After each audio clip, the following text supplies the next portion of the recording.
बरखापुर गांव में एक गरीब किसान की पत्नी चंपा रहती थी। उसकी माली हालत कुछ अच्छी नहीं थी। पास में थोड़ी सी ही जमीन थी जो उसने विजय सेठ से कम दामों पर खरीदी, लेकिन क्या फायदा, वो भी हमेशा सूखी बंजर पड़ी रहती। इसी वजह से उसका पति हमेशा शराब के नशे में धुत रहने लगा। एक दिन वो अपने जंगल के एक कोने में बैठी रो रही थी।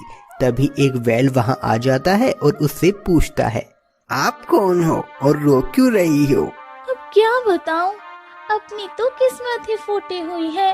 पति तो शराब के नशे में धुत रहता है। ये थोड़ी सी जमीन है तो इस पे कभी कोई फसल ही नहीं उगती। मैं आपकी ये उजड़ी हुई जिंदगी को खुशियों से भर सकता हूँ, बस उसके लिए आपको मुझे अपने साथ लेकर जाना होगा। पर तुम कौन हो और मेरी मदद क्यों करना चाहते हो? हूँ तो जानवर ही, पर सब मुझे लकी बोलते हैं, क्योंकि मैं जहाँ भी जाता हूँ खुशियाँ उस जगह भर जाती हैं। उस समय चंपा बहुत परेशान थी। लकी उसके चेहरे को देखकर सोचने लगता है, वाह लकी, तू तो बड़ा चालाक निकला। आखिर रहने खाने का ठिकाना तूने ढूंढ ही लिया। चंपा उस वक्त हालांकि बहुत परेशान थी। वो लकी बैल को अपने साथ घर लेकर आ जाती है। कई दिन बीत जाते हैं पर कुछ भी अच्छा नहीं होता।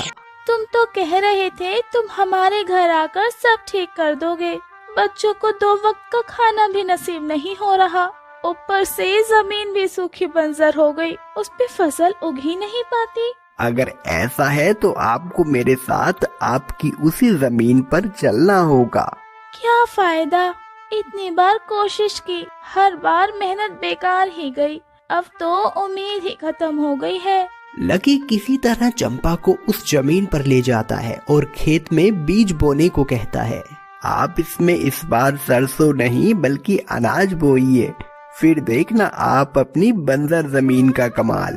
चंपा वैसा ही करती है। दिन बीतने लगे और चंपा और लकी मेहनत से खेतों में काम करने लगे। लकी दिन भर खेत जोतता और रात में थक कर सो जाता। और एक दिन जब चंपा खेतों में गई तो उसकी खुशी का ठिकाना ना रहा, क्योंकि उसकी बंजर जमीन फसलों से लहरा रही थी।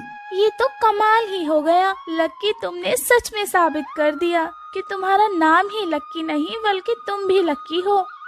उसके बाद से तो जैसे चंपा और उसके परिवार का जीवन ही बदल गया। लकी चंपा के लिए बहुत मेहनत से काम करता और देखते ही देखते कितना ही समय बीत गया और चंपा का परिवार जो एक एक टुकड़े का मोहताज था, अभी वो गांव के सबसे धनी किसान बन चुके थे। उनकी फसल सबसे महंगी बिकती।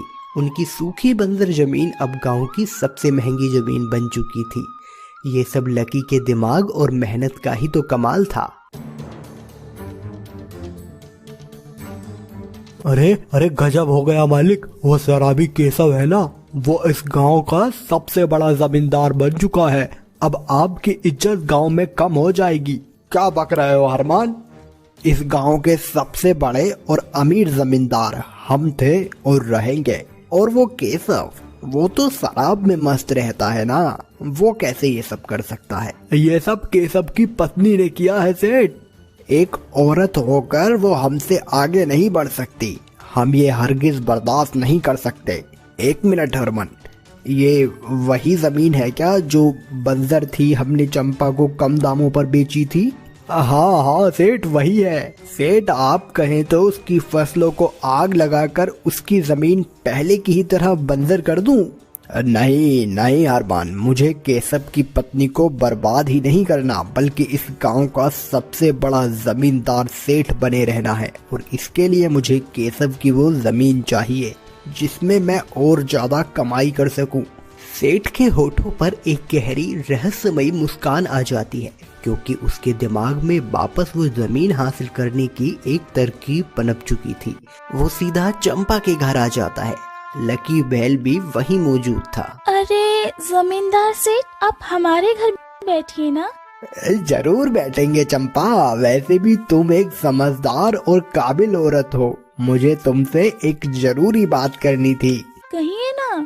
दरअसल वो जमीन जो हमने तुम्हें बेची थी, हमें वो जमीन वापस चाहिए। उसके बदले तुमने जितने पैसे दिए थे हम उसके डबल तुम्हें देंगे। आप हमारे साथ पहले ही धोखा कर चुके हैं सेठ। अच्छी खासी जमीन बोलकर बंजर जमीन हमें धोखे से बेच दी और अब वो जमीन हरी भरी हो गई तो हम आपको बेच दें? ये हरगिज नहीं करूँगी। सोच लो चंपा, ये तुम्हें भारी भी पड़ सकता है, क्योंकि वो जमीन तो मैं वापस लेकर ही रहूंगा।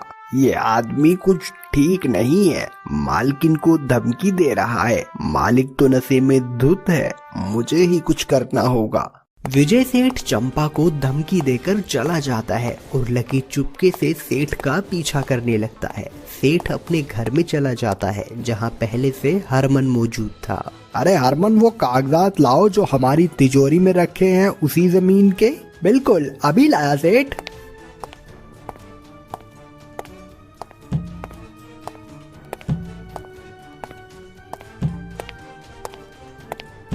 हरमन जैसे ही वो कागजात सेठ को देता है तो सेठ खुश हो जाता है।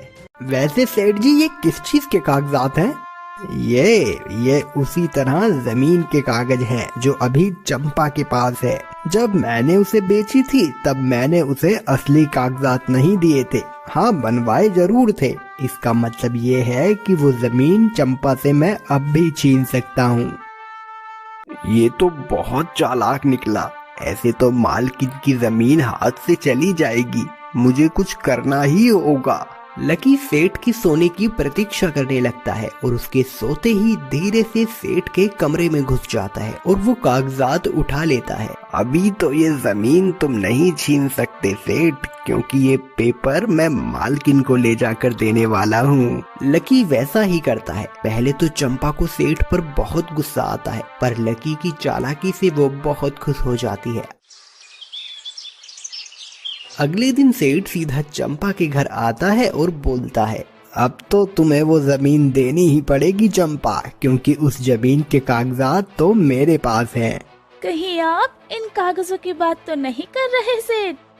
ये तुमने सही नहीं किया चंपा, इसका हिसाब तो मैं जरूर लूंगा। सेठ बहुत गुस्से में निकल जाता है। लकी समझ चुका था कि ये फिर से कुछ करेगा, इसलिए उसका पीछा करने लगता है और सेठ एक खुफिया जगह जाकर अपने आदमियों को इकट्ठा करके कहता है, अगर वो जमीन मेरी नहीं हो सकती तो वो उस चंपा की भी नहीं होने दूंगा मैं, इसलिए उस जमीन की सारी फसलों में आग लगा दो। तुझे इस हालत से घबराना नहीं है लकी, बस खेतों को जलने से बचाना है। लकी सब कुछ जाकर चंपा को बता देता है, जिससे चंपा बहुत घबरा जाती है। वो सेठ बहुत खतरनाक है, हमें ये जमीन उसे दे देनी चाहिए।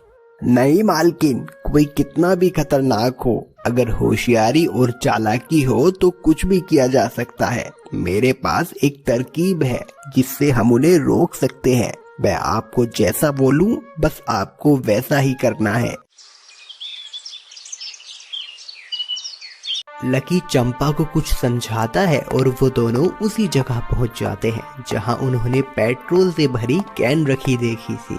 और लकी के कहने पर वो सारी कैन का पेट्रोल एक नाली में बहा देते हैं और उसमें सादा पानी भर देते हैं और जंगल के एक साइड जाकर छिप जाते हैं। कुछ घंटे बाद वो सारे आदमी और सेठ जंगल में पहुंच जाते हैं और वो पानी से भरी कैन जंगल में छिड़क देते हैं और आग लगाने लगते हैं, लेकिन फसल आग पकड़ ही नहीं रही थी।